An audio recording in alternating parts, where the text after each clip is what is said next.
हिंदी साहित्य की कहानियों के संकलन से आज सुनिए सुप्रसिद्ध लेखिका प्रमिला वर्मा जी की लिखी हुई कहानी पाम के सूखे पत्ते। तो शुरू करते हैं कहानी। सुबह जब वो ऑफिस जा रहा था, अपने बंगले के बगीचे में खड़े सुबोध ने उसे बुला लिया। 10 बजा था और ऑफिस 10:30 बजे तक पहुंच जाना होता था। उसने सोचा आधा घंटा है, क्यों ना रुक जाऊं। सुबोध से वो पूरे 2 बरस के बाद मिल रहा था। जैसे ही वो उसकी तरफ बढ़ा, 2 बरस पहले की स्मृतियां ताज़ा हो उठीं। उन दिनों दोनों इस बगीचे में डटकर काम किया करते थे। दिन रात दोनों ऐसे जुटे रहते जैसे दुनिया की हर दूसरी चीज़ महत्वहीन हो। बगीचा ही उनकी दुनिया थी और उसे नई नवेली दुल्हन की तरह संवारना उनकी ज़िंदगी। लॉन के एक तरफ गोल हौज है, जिसे उन दोनों के निर्देशन में माली और उसके बेटे ने खोदा था। उसके चारों ओर गोल दीवार उठवाई गई थी, उसमें मछलियाँ डाली गई थीं। 2-3 तरह की कुमुदनियों से पानी के नंगेपन को ढका गया था। थोड़ी देर तक वो उस हौज को देखता रहा। मछलियों का इठलाना और कुमुद के फूलों का हवा के झोंके में सिहर उठना उसके मन प्राण को झकझोर गया। मीठी नीम का पेड़ तब छोटा था, जिसके चारों तरफ परकोटा बनाकर उसमें 40-50 गमलों में कैक्टस की अनेक किस्में उसने लगाई थीं। उसने ही तो सुबोध में कैक्टस और गुलाब का शौक उपजाया था। दरअसल फूल पौधों और मछलियों का शौक उसका ही था, जो सुबोध के घर पूरा होता था। सुबोध के पिता IAFS अधिकारी थे। वे अधिकतर विंध्याचल पर्वत के आसपास फैले जंगल में ही रहते थे। यहाँ सुबोध और उसकी बहन शर्मिला रहते थे। उनकी माँ की मृत्यु हुए कई बरस बीत चुके थे। दोनों के द्वारा संवारा बगीचा ऐसा खिलखिला रहा था जैसे बसंती इनका एकमात्र मौसम हो और पतझड़ कभी दबे पांव भी यहाँ प्रवेश नहीं कर सकता। उसे याद आया कि एक बार वे दोनों फूल तोड़ने की बात पर आपस में लड़ पड़े थे। सुबोध बेझिझक अपनी पसंद का फूल तोड़ लेता था और वो बिगड़ उठता था। वो मानता था कि फूल को तोड़ना हत्या करने के बराबर पाप है। उन्हें अपने आप सूख जाने दो, सूखने के बाद वे बीज बनेंगे और सृजन के काम आएंगे। लेकिन आज वो फूल तोड़ने का रहस्य जानता है। जिसने डाल पर ही सूख कर अपने अस्तित्व को मिटा दिया और पाया क्या? स्वार्थ भरा एक बीज, ताकि उसकी नस्ल खत्म न होने पाए। बहुत दिनों बाद दिख रहे हो अनामिक, मज़े में तो हो? सुबोध ने पूछा। हाँ ठीक हूँ, तुम कैसे हो? ये बगीचा कैसे झूम रहा है, फूलों और फलों से लदा हुआ? उसने आह्लाद से भर कर कहा। तुम्ही ने तो इस ऊसर जमीन में फूलों की नींव डाली थी, याद है? कितनी राखड़ और चट्टानों से भरी जमीन थी ये, और वो 2 सांपों का जोड़ा। हाँ, तब हम बाहर बैठे 2-in-1 चला रहे थे और वे नाच रहे थे। तब तुमने ही कहा था कि ये अभिसार में डूबे कलोल कर रहे हैं, इन्हें मत मारना। फिर वे दोनों हंसते रहे थे। 2 वर्षों में नियति की निर्दयी जीभ ने क्या कुछ नहीं चाट लिया। सुबोध लेक्चरर था, सो अब भी है। वो साइंस में ग्रेजुएट होकर यूनिवर्सिटी में क्लर्क हो गया और अपने बीमार पिता की नौकरी छुड़वाकर उन्हें घर बिठा लिया। अब उस छोटे से वेतन में जवान होती दोनों बहनें, माँ और पिता का खर्च चलता है। जब पिता कमाते थे, वो पढ़ता था, तो उन दिनों पिता के साए में उसने नियति की क्रूरता का अनुभव नहीं किया था। तब उसके पेट में काले धुएं से निकली रोटी और दाल पड़ी होती थी। सुबोध ने उसे गुलाब में की गई नई बडिंग और ग्राफ्टिंग दिखाई। बातचीत के दौरान सुबोध ने बताया, जापान में बड़े बड़े झाड़ों पर स्टंटिंग के सफल प्रयोग हुए हैं। बरगद सरीखा विशाल झाड़ भी इस प्रयोग से 2 फुट से अधिक नहीं बढ़ पाता। जापान में ऐसे टॉय गार्डन घर घर में मिलेंगे। पापा जब जापान गए थे तब कुछ बोनसाई पौधे साथ लाए। यार अनामिक, छोटा सा घना दरख्त 1.5 फुट का, और उसमें इमलियाँ लटक रही थीं। सच यार, मैं तो रोमांचित हो उठा। अब तो यहाँ भी बोनसाई लगाए जाते हैं, पर वैसे नहीं जैसे पापा ने देखे। सचमुच? उसने इतना ही कहा और उसके अंदर गहरी उदासी आ गई। बरसों पहले उसने ऐसे प्रयोग करने चाहे थे। उसकी आंखों में आम और चीकू के नन्हे पेड़ नन्हे गमलों में लगे हुए झांकते थे। उसने अपनी इस रिसर्च को घर के हालातों के सामने कुर्बान किया था। उसने सोचा था, जब वो बॉटनिस्ट बनेगा ऐसा कुछ ज़रूर करेगा। पेड़ पौधे फूल उसके मन प्राणों में बसते थे। वो पाम के पेड़ों की फुसफुसाहट सुनता था, जूही और रात की रानी की बेल का आपस का वार्तालाप सुबोध को सुनाता। उसे कभी समझ में नहीं आता कि पाम के दरख्त फुसफुसाते क्यों हैं, चीखते क्यों नहीं, जैसे हवा चीखती है। सुबोध के बंगले के पीछे के कमरे की खिड़की खोलो तो हवा की चीत्कार सुनी जा सकती है, और उसने इस बगीचे का नाम दिया था फुसफुसाते पाम के पत्ते।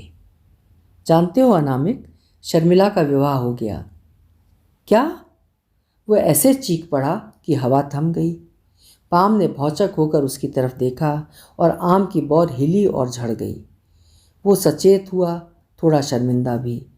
वो तो पहले से जानता था कि शर्मिला का विवाह तय हुआ, फिर हो भी गया, तो वो इस कदर चौंका क्यों? उसका पति सिविल सर्विस में है। विवाह के समय वो कुछ भी नहीं था। न जाने कब का पुराना घाव सहसा हरा हो उठा। उसने इतने अरसे में शायद ही कभी परोक्ष रूप से शर्मिला को याद किया हो, लेकिन हृदय के किसी वीरान कोने में कभी एक दर्द गुजरा था जिसमें शर्मिला का नाम अंकित था। आज उस घाव की परतें उगड़ी थीं और उसमें से ताज़ा खून बहने लगा था।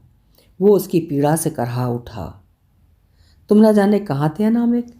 मैं जानता था तुम शर्मिला के अस्वाभाविक शारीरिक दोष के बावजूद उसे प्यार करते थे, और जिसके साथ शर्मिला की शादी तय हुई थी उसने ठीक शादी के दिन इनकार कर दिया था। तब ये लड़का वहाँ ना आया होता, शायद शर्मिला कुछ कर लेती। हाँ, उस लड़के में शारीरिक दोष है। वो पिताजी के मित्र का बेटा है। जानते हो अनामिक, तुम वहाँ होते तब तो पिताजी इनकार नहीं करते, और शर्मिला, शायद उसके हृदय में तुम ही थे, मैं ही नहीं समझ पाया। हाँ कहो सुबोध, बताओ तो तुम्हारे बंगले के पीछे बने सर्वेंट्स क्वार्टर्स जैसा मेरा मकान, धुएं से भरे चूल्हे में रोटी सेकती माँ, तमाम आधुनिक सुविधाओं से वंचित मेरा घर, बरामदे में पड़े कैंसर से पीड़ित पिताजी। कहो सुबोध, क्या शर्मिला का हाथ तुम्हारे पिताजी मुझे देते? कहना चाहा था लेकिन वो तड़प कर रह गया। हाँ, जानता था वो कि शर्मिला का विवाह हो रहा है, तभी वो दूर हट गया था सुबोध से, शर्मिला से। नहीं देख सकता था वो अपने प्यार को किसी दूसरे के हाथों में जाते हुए। लेकिन मजबूरी में सौंपी गई शर्मिला, क्या वो स्वीकार कर पाता? शर्मिला में हीन भावना थी। उसका पैदाइशी टेढ़ा मुंह, टेढ़ा होंठ। वो अंग्रेजी साहित्य में एमए थी और संगीत में विशारद। वो रेडियो पर गाती थी, उसकी म्यूजिकल नाइट्स होती थीं। वो और आगे जाना चाहती थी। सुबोध जब किसी बात को लेकर उसे डांटता तो वो हर सही गलत का फैसला हमेशा अपनी गलती मानकर ही करती। एक दिन वो सुबोध के घर जाने को तैयार हो ही रहा था कि अचानक उसके दिमाग में एक बात उभरी कि अगर आज अपने घर के दरवाजे पर शर्मिला सफ़ेद साड़ी और सफ़ेद ब्लाउज़ पहने मिलेगी तो वो समझ लेगा कि वो शर्मिला से प्यार करने लगा है, और शर्मिला भी उससे प्यार करती है। जब 4-5 घंटों बाद वो रुकता रुकाता सुबोध के घर पहुंचा तो धक से रह गया। शर्मिला उसी सफ़ेद लिबास में उसके सामने खड़ी थी। शर्मिला सामने थी, वो कुछ नहीं बोल सका। पाम की पत्तियां फुसफुसाईं, बोल डाल आज मन की बात, लेकिन वो कह नहीं पाया। पाम की पत्तियां नाराज़ हो उठीं। जब वो लौटा तो सुबोध उसके घर में ही बैठा अम्मा के हाथ के कुरकुरे गरम परोठे बाँस के अचार के साथ खा रहा था। उसे देखकर बोला, आ तू भी बैठ। उसने कुरकुरा परोठा एक प्लेट में डालकर उसकी ओर प्लेट बढ़ाई। सुबोध को विदा करके जब वो लौटा तो सामने शर्मिला थी, सफ़ेद ड्रेस में।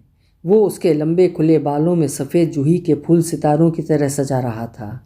याद है उसे, जब शर्मिला ने इतने दिन न आने का प्रश्न किया तो उसने झूठ बोल दिया, पढ़ाई में व्यस्त था, जबकि वो शर्मिला से भाग रहा था। फिर शर्मिला की शादी की खबर मिली तो वो घर से गायब रहने लगा। शादी वाले दिन वो यूनिवर्सिटी की सड़क के किनारे बनी पुलिया पर बैठकर खूब रोया था। शादी की अपमानजनक घटना के बाद सुबोध ने वो शहर ही छोड़ दिया। उसके जाने के बाद ये बंगला नौकरों के हवाले था, लेकिन शर्मिला की हिदायत थी ये बगीचा सूखने न पाए। पिताजी का ट्रांसफ़र केरल हो गया था, शर्मिला अपने घर में थी। शर्मिला का बंगला पूना में है। तुम्हारे बगीचे के शौक़ को उसने अपना शौक़ बना लिया है। वहाँ पाम भी हैं और विदेशी नस्ल के पेड़ भी जो उसने विदेश से मंगवाए हैं, सुबोध ने बताया। और क्या कहने को बाकी है सुबोध? वो थककर मॉल सिटी की छाँव में रखे बेंच पर बैठ गया। इसी बेंच पर 2.5 वर्ष पहले आधा बेहोश सा होकर वो लेटा था। तब पिताजी बहुत बीमार थे और माँ की आंखों में अपेक्षाएं थीं, अनामिक कुछ कर सकेगा और वे ठीक हो जाएंगे। ये सोचते सोचते वो अर्धमूर्छित हो गया था। सुबोध ने उसे अपने स्कूटर से घर पहुंचाया था।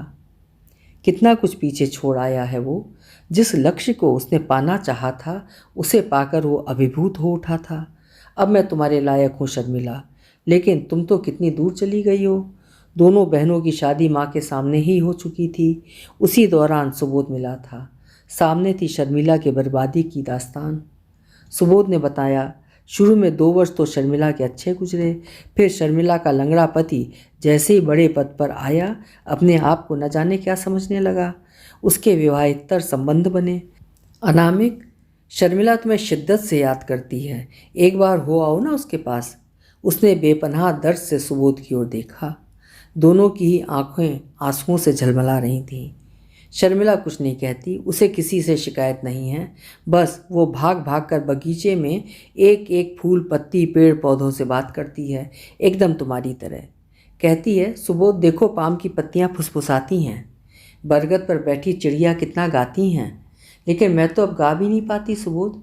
तुम्हारे हाथों से लगाए गुलाब के पौधों की वो कलमें ले गई थी। कहती है इनमें अनामिक के मेहनत की गंध है। वो बहुत टूट गई है अनामिक। वो अपराध बोध से ग्रस्त हो उठा। इसके बाद पूरे 12 वर्ष गुजर चुके हैं। एक युग। माँ के सपने वो पूरे नहीं कर पाया। उन्होंने इंतज़ार ही नहीं किया। देहरादून के अपने इस बंगले में वो नितांत अकेला रहता है। बगीचा सुबोध के घर जैसा ही लगाया है। पाम के पत्ते अब उससे बात नहीं करते। वो फुसफुसाते तो हैं, लेकिन अब उस फुसफुसाहट में एक खामोश सी रुलाई उसे सुनाई देती है, मानो उन्होंने एक मूक समझौता उसके साथ कर लिया है।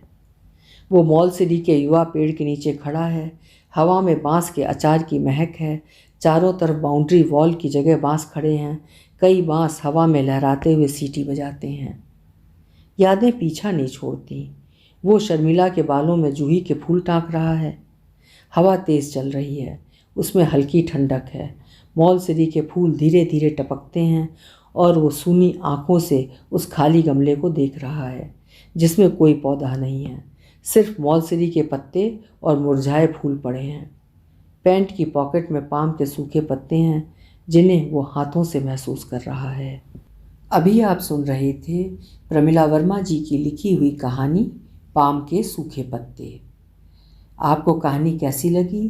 कमेंट सेक्शन में अपने विचार ज़रूर लिखिएगा। कल मिलेंगे फिर किसी दूसरी कहानी के साथ। आपका समय शुभ हो।